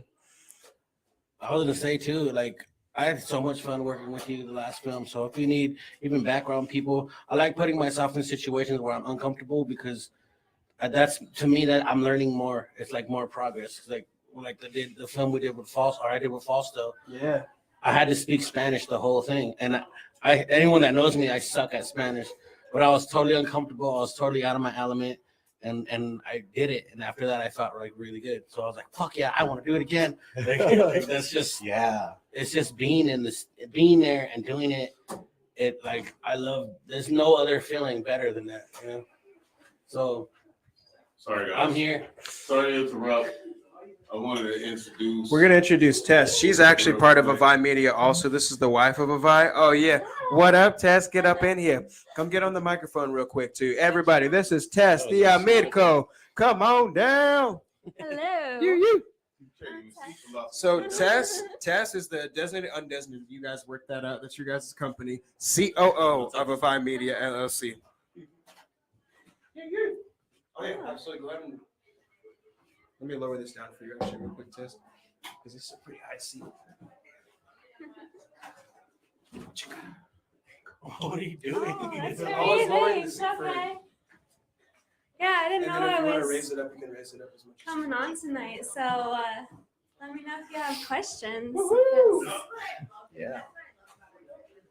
So let's go back to your first film. What's the first project you've done here in Tucson? Oh man, so like 10 years ago, if you would have told me that I'd be making feature films and they'd be for sale on Blu-ray at Walmart, I would have maybe laughed, maybe been, I don't know, maybe I probably would have thought you were just making fun of me, because I didn't think I could ever achieve that. I didn't think I'd ever get there. So it's just been a journey of my personal goal for myself as a cinematographer is every time I film something, I want to be better somehow than what I have done in the past. Mm-hmm. I want to keep stepping up my game. Lighting is really hard, and lighting is like what makes or breaks the cinematography. Mm-hmm. You can have the greatest creative idea, but if you don't have the technical experience to make it work, you're going to have a great idea that's poorly lit and out of focus, and people aren't going to be able to tell what's going on, and that's going to be distracting, and they're not going to realize how great your idea was. They're going to be frustrated by how they can't see what's going on. Right. Well, your first film in Tucson was the Tiny House movie. Okay. You learned like so many technical things doing that, because it was a hugely ambitious project that we just jumped right into. Partly personal, right? Yeah, that was kind of like so that movie. I wasn't the filmmaker of that movie. I acted in that movie, and I organized it, but I didn't do. So I learned. That was my first foray really into like really advanced logistics of planning and getting locations and coordinating a schedule. But then once I got the schedule, then we'd show up and I would just act, and other people were doing the crew. So other people, like Bonnie was the cinematographer, and she did a great job. She was super reliable. She knows how to keep people in focus. Bonnie's awesome. Bonnie Dickinson, you can follow her on probably all the social media. She's right here in Tucson. She does camera stuff also. Nice. Shout Love out working Bonnie. with her. Bonnie's awesome. I had an experience with a short film where halfway through production, the lead actor dropped out. Oh wow. And now we were like, okay, well, we have half a movie. It's a short film, but it was a 20-minute short film. So we've got 10 minutes of movie. We have another 10 minutes to go. Do we still want to continue? And how do we want to continue? Mm-hmm. So we knew, we all talked about it. We had a meeting and we were like, okay, well, we've all invested so much into this already, even though we can't use a lot of it, we still care about the project and we want to see it through. Mm-hmm. So our production manager stepped up to be the new lead actor, and she was amazing. She had originally auditioned for the role when we did auditions, but someone else, we picked someone else first, and then she wanted to still get involved and come on board. So she kind of worked herself into a production manager role, and then from that she moved into the role she'd originally auditioned for, which was great that it worked out for everyone. Yeah.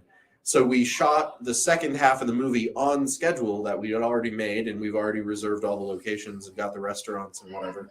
And then after we wrapped, we went back and we redid the first half of the movie that we already shot with the new actress. Okay. So then we ended up with the movie finished, and it was great.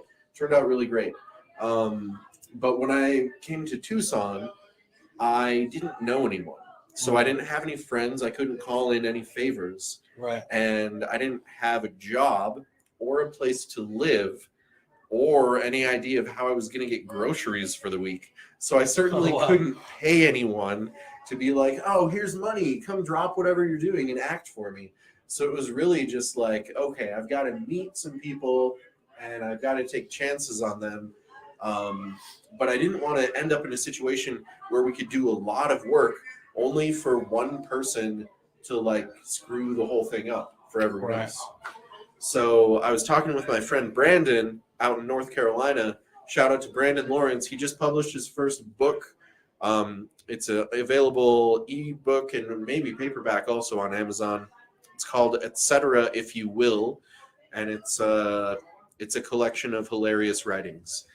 So Brandon, So Brandon Lawrence, we're friends going way back, and we've since moved to different states and then other different states, but we stay in touch and we know each other really well. So I was like, dude, here's my situation that I'm having, trying to like make life work in Tucson, trying to find a place to park my tiny house, because you watch those like tiny house reality shows and they're all about like, how do you buy the right tiny house?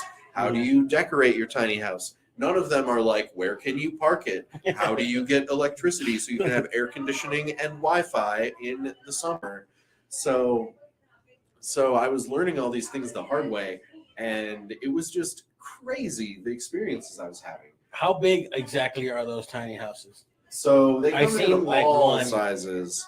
They come in all sizes. Some are on wheels, some aren't. Mine's on wheels. It's 8 feet by 20 feet. So that's like 180 feet square foot. Okay. Really, really tiny. But I mean, if you're from New York, like Manhattan, you're probably like used to an apartment that's that size anyway. Mine's just on wheels, so I don't have to be stuck in Manhattan. But Brandon, I was telling him this, and he was like, man, we should turn this into a movie. We can like pull these elements from it and let's like just write it. And Brandon was writing scenes, and he wrote my character for my personality. So that way I wouldn't have to like learn acting. I could just learn the lines and draw from the real experiences and kind of be playing like a fictionalized version of myself, where I know how I would respond in any given situation, probably, at least the ones he was writing. So it was really easy for me to get into character and deliver a genuine feeling performance, I thought. And I did win an award at a film festival for my acting. So that was really validating. Nice. But then I didn't have anyone to hold the camera. So I would go on social media and I'd say, hey, I'm trying to make a movie. I'm new in Tucson. Does anyone want to like meet up this weekend and hold a camera or hold a microphone or whatever? And I found people who were like, yeah, that sounds fun. I want to come meet you and see what you're doing. And yeah, we made a movie. We finished it. It took a long time, and it could have been organized better. That was on me. I'd never done something this big before. But yeah, it was a great learning experience. That's so cool. It was the first feature, and everyone, I think, was really passionate about the tiny house idea. And you were so passionate, always telling your tiny house story to everyone we met. And that's why, like, when we first started hanging out, he was always telling that story of how he used to live in a tiny house. Or, well, he did. He still lived in the tiny house at the time. But the whole saga of moving into the tiny house whenever we went out. So I was like, you have to make a feature-length movie about this story because it's so good and so engaging, and everybody cracks up when you tell it. So we knew it had to be a feature film. So you guys met when he had a tiny house? Yeah. Cool. Yeah, he was living in it, and we had I had my own place, and I had 2 cats, and there was one week we both got really sick, and we just wanted to keep seeing each other still. So I moved some stuff into the tiny house, and I took my 2 cats and we put them in there, and they were still little kittens at the time, but we just spent a week in there. It was like camping. It was so cozy. That's cool. So can you tell me what do you do in this whole production thing? I do a lot of random things, usually just whatever we can't find somebody else to do, I'll fill in. It's like the emergency. Nobody else is showing up, and you're right here. So Tessa saved the day many times. Thank you. He's had to teach me what all of the roles are in the movie What have you learned so far? Oh my gosh, man. I learned how to edit because he's always complaining. He's like, I'm so mad, I'm editing. So I was like, okay, fine. Like, I'll edit. I know that. Editing takes so fucking long. I learned that from doing this stuff and editing the past episodes. So I'm sorry, continue. Oh, no, that's good. Let's see. Well, I worked as a photographer for a while, so he didn't have to teach me too much about the camera work, but like how to move the camera around while it's still filming, that was new to me. And I learned a lot about working with actors. When I started coming to sets with him, he'd be like, oh, tell me what you think if you have ideas for the movie. And I'm like, at first I was really timid about it. Like, I don't know, maybe if I was watching this, I might expect to see this. And so over time, I've gotten to a point where I'm more comfortable sharing. I was always kind of scared to do that, like especially when we were filming, like The Righteous 12 with Chuck Williams. You know, he told me like even after seeing, just stay behind the camera, like just learn some stuff. So I'll be there and like watching the stuff, and I'll be like, can I give you like, can we do? I got an idea, like maybe you could do it this way. And then once or twice, he was like, all right, yeah, that's a good idea. So now like what I did with you when we were filming, so I'm like, hey, I have a suggestion. Maybe we should, you know. And it helps sometimes. Absolutely. Sometimes they're like, go fucking over there. I like to try things. I like to try everything because I've found that like sometimes someone will suggest something and my initial instinct is like, oh, that's not going to work. That's going to be terrible. And then depending on what it is, like if it's about a script or something, maybe I'll like sleep on it. And then when I wake up the next day, I'll be like, you know what? They were right. And on set, I don't have time to sleep on it. Yeah. So on set, if someone suggests something, if it's within reason and we've got time, I'm like, yeah, let's go for it. Because I won't know what'll work better. When I get in post, sometimes I'm like, oh, I'm not going to use that shot, but we'll shoot it anyway. And then once we get into post and we see it on the big screen and we're trying to cut it together and we're like, oh, well, since we have to come in from this shot and since we start and end the scene with these other shots, like this one actually works really well right here. So it's like good that we shot it because it's cool. So it's really, filmmaking has to be, or at least it should be, really collaborative. Because if I just try to make it the Avai show and do everything my way, then you're going to end up with a weaker movie in the end. And a lot of irritated people around you. Yeah, exactly. So make a lot of friends, respect your friends, because they're going to respect you. They show up, that they respect you. Respect them back for showing up. Listen to their ideas. And yeah, I mean, everyone contributes something. And it doesn't matter like what their role is necessarily. Like I've had actors be like, oh, hey, I've got a suggestion. What if we do this? Boom. Yeah, that's a great idea. That sounds so perfect. One that really stands out to me, we worked together on the first Tiny House movie, was Andrea Hickey. And she takes everything so seriously. Like, not like she's having fun, obviously. She has tons of fun on set. But like, you can tell that she does her work at home, like on her character and thinking about what are her character's motivations, what is her character's backstory that led her character to be in this situation right now. And she uses those details to guide her performance. And that was just so cool. And not a lot of actors I've worked with are taking it to that level. And now I don't even work with her anymore because she's always busy doing like Hollywood stuff. She was just, man, she had a really good performance. I think it was a Lifetime movie. She was the villain. And she had to be like, yeah, she had to be the villain. It was so cool to see it. She did such a good job.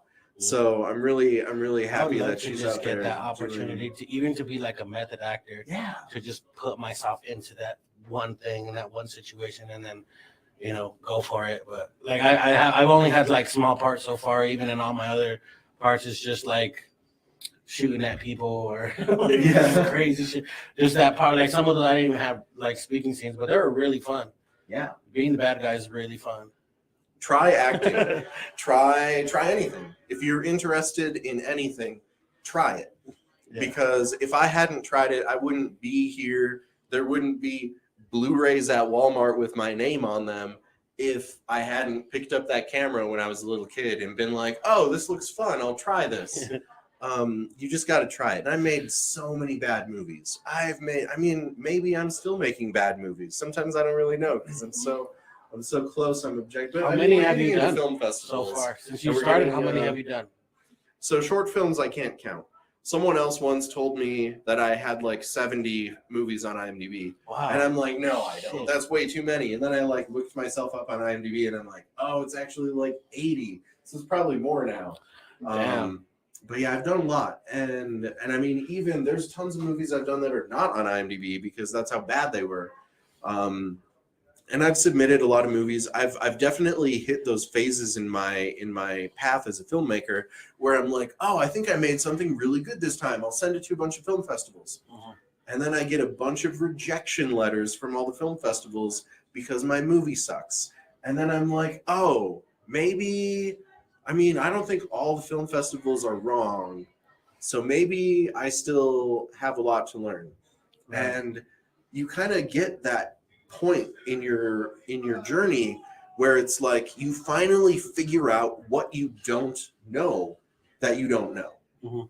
And then once you know what you don't know, then it's really easy for you to make great leaps in your craft because you're like, oh, this is where I'm lacking, so I can learn this and then I'll be better. You gotta be. But if you don't take even know what's constructive holding you back, criticism. yeah, exactly. Constructive criticism, working with other people, watching who came before you, who were the filmmakers, who were the actors, who were the composers, who were doing this before you were even born. What did they have to say? Did any of them write books? Are there documentaries about any of them? Like, try to learn. There's so many people on like YouTube. YouTube is basically free film school. YouTube is basically free acting classes. It is. And there's still great benefit to going to film school and going to acting classes and getting that personalized feedback on what you were doing. But you can learn so much from watching videos about what other people who are more experienced than you are doing. And if you can gain anything from that, even if it's just, oh, they're doing this thing that I didn't even know I should be doing, now you can like try doing that and you'll fail at it the first dozen times you try it.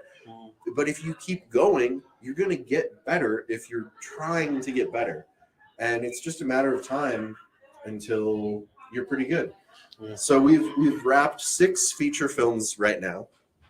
And 3 of them are just out there. You can go watch them online. 2 of them are at Walmart. And then the 4th one, 8,000 Feet Up, is in the film festival circuit right now. So it just played at Gila Valley Inaugural Film Festival, and then the Arizona International Film Festival's 30th anniversary this week. So we've just played in the past week at both of those fests. We've submitted to other Arizona festivals. We've submitted to Texas festivals. We're totally going to make a trip out to Texas if we get in. We're going to submit to some California festivals. And you said that they send you rejection letters. So that means they have to review the movie that you send them, and then they choose if you're like eligible to be. Yeah, so the film festivals will watch the movie that you send them, asterisk. They may not watch the whole thing. If you make a movie that's so bad that 20 minutes into it, they know that like if they did accept your movie, everyone in the audience would have left within 20 minutes. Then they're not going to accept that movie because they have to think about their audience for their festival. Can I get a beer? So when you when you submit to a festival, the festival, they watch it. A lot of the times they'll watch the whole thing no matter how bad it is, and sometimes maybe they'll watch a third of it and then they'll stop because they're like, well, I mean, it's been this far into the movie, there's no coming back. So it's we do have a question in the comments here. They said, what do you consider a bad movie? Oh man, what do I consider a bad movie? I mean, I like a lot of bad movies, so I'm probably not the authority on what's objectively a good movie or not. And that's no, I have an well, maybe I don't know. How angry do I want to make people? I don't really want to make anyone angry. I consider most superhero movies to be bad movies. I just don't like them. You don't like Marvel movies? Marvel, it's huge. Marvel's huge. They make tons of money. Everyone loves them. I just don't get it. I'm not really. I mean, I watched some of them. It's not exciting to me. And I mean, I know it sounds weird to say that. How can it not be exciting? Because like the whole point of the superhero movie is like it's exciting. But I don't know. I have pretty obscure taste. So I like a lot of movies that other people don't like or haven't heard of. And I don't mean that in like a hipster way. I just mean that in like that's my personal taste. I don't know. So you didn't grow up like reading comic books or anything like that? Yeah, I read some comic books, but they weren't. I mean, it was like Archie. Stuff. I read Archie. So, I love Riverdale. Go watch it. Because Riverdale, I found someone else in Tucson who was talking about Riverdale, and I'm like, oh yeah, I love that movie. I read those comics growing up. And the guy was like, oh man, I love Riverdale, but what do you mean comics? What, there were comics? And I'm like, yeah, you never read Archie? So yeah, Riverdale, man, it's that TV series. It's on Netflix. It might be other places too. I think it was the CW that made it. I'm not sure.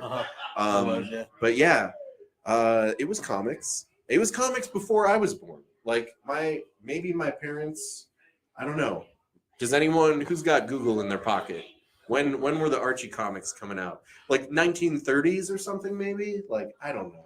Maybe that's too. I want to say the 50s. That's just a definitely guess. The 50s. They go to ice cream parlors. Yeah, it's got the whole ice cream parlor vibe. So it's probably the 50s. But yeah, man, Archie. So I mean, yeah, I read comics, but like I wasn't reading superhero comics. I think maybe my parents were very protective, so I think the superhero comics were too violent, so I wasn't allowed. That's probably what it was. But yeah, I mean, I've watched some superhero movies and I enjoyed them. But I've watched other superhero movies. Any favorites that you'll watch second time, third time? Like Spider-Man or any of these other movies? So does Kong Skull Island count? That's kind of like the whole monster cinematic. I liked that one a lot. I've seen it a couple times. You really like the Joker? Oh yeah, Joker. Okay, yeah. So that's a recent superhero movie. Joaquin Phoenix one? Yeah, Joaquin Phoenix. So what I like about Joker is it's not a superhero movie. So yeah, like maybe you don't like it, but it's not a superhero movie. Like it's set in a universe where there will eventually become a superhero. But like the story that's telling, it's like shining a light on like our infrastructure surrounding mental health support, and I like that movie so much. Yeah, I'm gonna watch Joker again a couple more times. It's on HBO Max. You can watch it. It's probably if it's on something else. I wish they would have done it with Jared Leto because I really liked him on the like Suicide Squad. You know? Oh, okay, yeah. The Joker. He didn't get enough screen time. No, I think they slept on him for a while. I really liked his Joker. So Suicide Squad, I saw that and I didn't like it, but then a bunch of other people on the internet also didn't like it. I liked it okay. They did those like knockoff movies, Sinister Squad.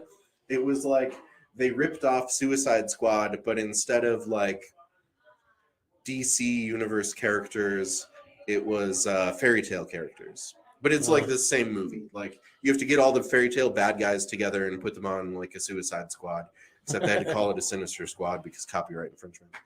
So yeah, that's a bad movie. Don't watch it if you haven't seen it. I just wish they would have gave him a better chance to like portray the Joker more. And there's just that one little part in that one little movie, and that's it. Yeah. No more after that. I'm like, damn, that sucks. Yeah. But I think they showed him on Jack Snyder's cut, right? At the end of it. I haven't seen that one. No? Maybe that's why I don't It's like it. like Maybe if I saw the Snyder cut, then super long. Then I'd like super. I don't know. But I don't know because I don't really. Well, I guess sometimes I like long movies. What do you think, Tess? What makes a bad movie? I don't know. It's a hard question. Yeah, it's so subjective. Like he doesn't even like Lord of the Rings. I love Lord of the Rings. I Lord can of watch the that Rings- over Yeah, and because over. it's 3 hours long. You're not gonna watch the Snyder cut or the who did the Peter Jackson cut. Like, come on. Yeah, they're pretty long. I don't All have of them time are for long. that. I like them. I got stuff to do. So how to like from start to finish, like from beginning of the idea of a movie to the end of production and editing, where you can, how long does it take you, or how long do you think it takes to actually make one good movie? I'd say at least a year. A year. At least. I have a couple scripts that I'm pretty proud of that I've been writing since like 2014 or 2015 or 2016. So it's been like years of just writing the script until it's perfect. And I've got one that I started in 2014, and now in 2022, I'm finally at the stage where I'm like, you know what, I could film this. I don't think, I could write another 8 years or whatever on it, but it's not going to get, you've hit that point of diminishing returns where you can put more effort into it. Like you'd have to put a lot more effort to just get a little bit better. And so I think once I'm at that point, then it's like, okay, it's time to like start showing this to people. And I've already been showing it to people. I showed it to people years ago and they were like, oh, this is such a good story. You have to make this movie. And I'm like, yeah, I will, but like, it's not ready yet. So sometimes script ideas just like they just float around until they're ready, and I'll work on them for a while. It hasn't been the only thing I've been doing for 8 years, obviously, because I made 6 other movies during that time. But it's, I keep coming back to it. And I don't remember which filmmaker it was. I was reading an interview, and they said that, they get a lot of movie ideas and they want to pursue all of them immediately. But what they do is they like push it aside at first. Just by default, they push it aside. And if that idea keeps coming back up, then they're like, okay, this is something I should pursue because this idea won't stay dead. It like keeps coming back. And so I kind of take that approach. I say yes to everything initially and just to like explore it for like a day. If I get a new idea, I'll be like, okay, I'm going to block out some time this week to like think about this new idea. And I'll spend a few hours writing to just see where can the story go? What kind of characters can be here? What themes can I explore? And then if I hit a roadblock, I'm like, okay, well, I'll put this aside for now. And if it comes up in a couple months or a couple years, but if it doesn't, then I gave it a little bit of a chance and it didn't go anywhere. I say a movie should take about a year. Once you've got the script, or if the story's coming together pretty well. Brother? Yeah, it's coming in. Sorry. Because you can work at different paces, and I've definitely spent like the first 2 features that I was producing, they took longer than a year because I didn't know the right way to do things or a good way to do things, or even sometimes that there was a way I should do things. So I was really just kind of like playing it by ear, and when other people were available, that's when I'd be like, oh, okay, so this person's available now. Is this location available? Can we do this scene? And I try to be more organized. So with the 2 recent features that we wrapped, 8,000 Feet Up, which is in festivals right now, and then the other one we shot after that called A Tuesday Wedding, which is in post-production right now. With both of those movies, we filmed them in about a month. So we did the pre-production. Brother, can you tell them to keep it down in there a little bit? We did pre-production for a couple months, and then we had a few weeks to a month and a half or so of actual filming, which is the fun part, of course. And then after filming, we spend close to a year in post. It kind of depends. But we took really different approaches. So, like, when we rushed the production phase for both 8,000 Feet Up and for A Tuesday Wedding, we were like, okay, once we're in production, we're in production. And this is what we're doing. We're not taking a break. We're just going to shoot it until we've shot every scene. And when our spreadsheet says that we've shot every scene, then we're done. Mm-hmm. So that was good because we were able to get it done quickly. But it was also not so good because we don't have a big enough crew to be like, okay, we need an on-set editor. I've never had an on-set editor. I've never worked on a set that has had an on-set editor. It's just not something that I see in independent films with no to low budgets. Right. So we do have a monitor now, so yeah. multiple people can watch it, but we have to like keep connecting it to the Wi-Fi. we got one that's not on Wi-Fi too now. Also. Sit down, moving man. up. This You is wanna get in? so interesting to me because it's like you're like giving free game. Yeah. And like we could be literally charging like stream like pay-per-view. Yeah, some this of is the like stuff. film school. I've here. been sitting backstage. Bar Talk TV film school. I've been backstage just like soaking it all up, and I'm just like, this is amazing. Like the Lord works in mysterious ways. Like, man, it's just a privilege to have you on. You're like a guru of filming because it's like everything that's everything that's coming out your mouth right now. I'm just like, I hope the videographers and the up and coming photographers, all that is taking notes because this was a very important episode of this. We don't have too many directors. I know we had Chuck Williams. Shouts out to Chuck Williams. Yeah. But this was a very good episode. I know we're used to having artists, music artists from around the city, Phoenix or whatnot. But this one was a really good episode because, like, some of the stuff I know that stuff is tedious, the editing and all that stuff, and talking about, like, man, I'm getting paid to do this. Sit down, bro. Sit down in front of the computer. I'm getting paid 4 or 5 hours. No, that's why I love this dude right it. here, dude. I love this guy right here for real. This guy Jacob, man, man, for real. Bar Talk TV wouldn't be what it is today if it wasn't for Jacob Romo. Big shouts out to him. But man, this been that. Hey, let me not interrupt. I just came in to say hi and whatnot. But you guys are talking about some A1, A-list type stuff, and I love it. And I hope everybody out there that's paying attention that's up and coming. I know we're gonna ask that question. I'm coming down the list. Yeah, like we're almost there. One thing I wanted to ask before I get up out of here.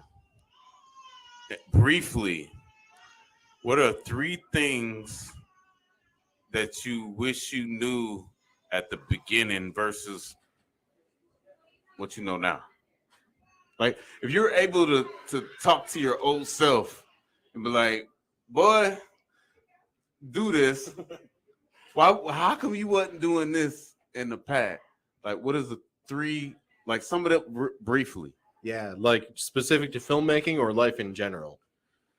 Life in general, like kind of like giving advice to your old self or actors, entrepreneurs, all that.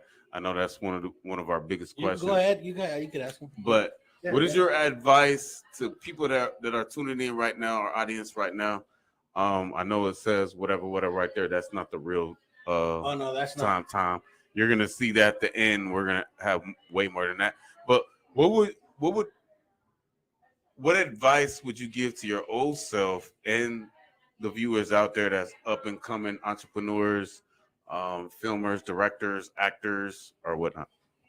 Yeah, I think advice that could help no matter who you are or what you're trying to do with your craft and where you want to go. Two things. And this first one, someone gave this to me, was eat a lot of vegetables. Just eat more vegetables. If you just try to eat more vegetables in your life, everything's going to be better. Like, trust me. The earlier you start, the better that's going to be able to impact the rest of your life. Good Eat more stuff. vegetables. You know what? Real quick, we do podcasts every week for acting class, and we've been through 13 podcasts and not one. And they're from all over New York, everywhere, because our professor, he's been on Broadway and all that. But nobody has ever said that. They're saying eat your vegetables. Be truthful. Don't act too much, or be yourself, or whatever. Nobody's said that. Okay, I'm interested in the next one. Yeah. So the next one I'd say is try to pursue, because like we kind of talked about this earlier, like it's hard to focus on your craft when you don't know where you're going to get groceries this week. Mm-hmm. And this is something that I've lived through, and it's rough out there. Right. And I know many people have had it way worse than I have ever had it, or will probably have it. And I just can't even imagine some of the stuff some people are in, tough situations. But I think I think anyone, and I was just having this conversation with a couple actors recently. Mm-hmm. I think anyone can like turn things around given enough time, because it's always about time, dedication, and like what do you really care about?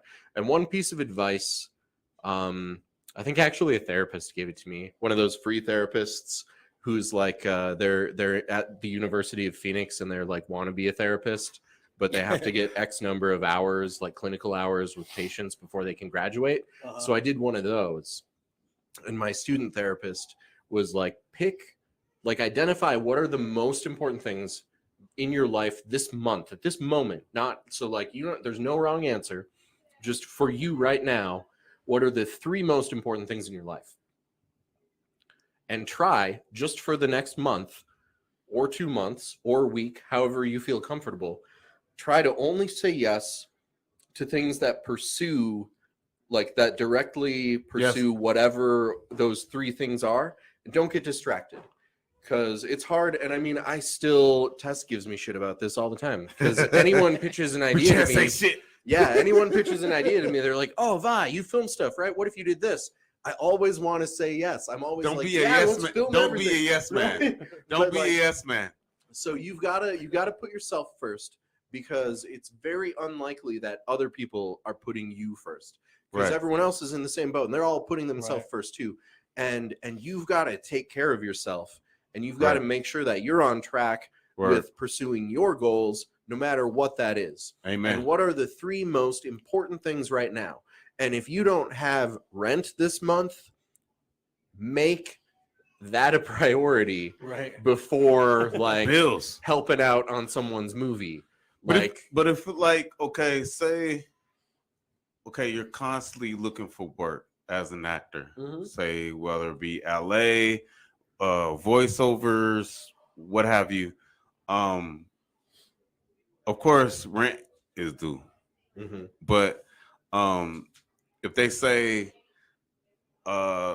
we want you to do the sex scene and whatnot as like a female or whatnot, yes, man, at that, the bills got to pay, or I say you Uber your fucking way to the scene. Start giving people rides. Well, I'm just saying the bill's yeah, gotta be it's paid, just, but making money, giving people rides. I mean, like J-Lo started. J-Lo started as a backup dancer on In Living Color. Living Color, yeah. But she has been filmed and taken pictures. But it's just like what he just said. Like bills first. You got to take care of this and your mental or whatnot. And then like what I've been learning a lot was another thing, of course, is following that character within yourself. And like the Johnny Depp, and I know we don't want to get too far in a Johnny Depp situation. I'll shout out Johnny Depp.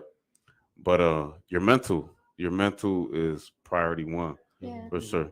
So I think what he was getting at was like, at least for Avai, we have a lot of people that come and say, I have this really great project and we're really excited about it. Can you help out on it? And we want to help out on everybody's project who's really excited about it. But if you're struggling in your own life with things that aren't art or things that even maybe they are, but other people can't see them happening because it's The just vision. part of your private life. Yeah. When you go and help out other people, it can take a mental toll on you if maybe you think like they're putting that project as their priority and they're really excited that you're going to help out. But if you say like, oh, I have to go do this other job, and they might get upset or something. Discouraged. Discouraged, you know, Like, because well, it is a bummer. I can't be on your priority list. Yeah, Well, but then I see where our friendship is going. Everyone has But- different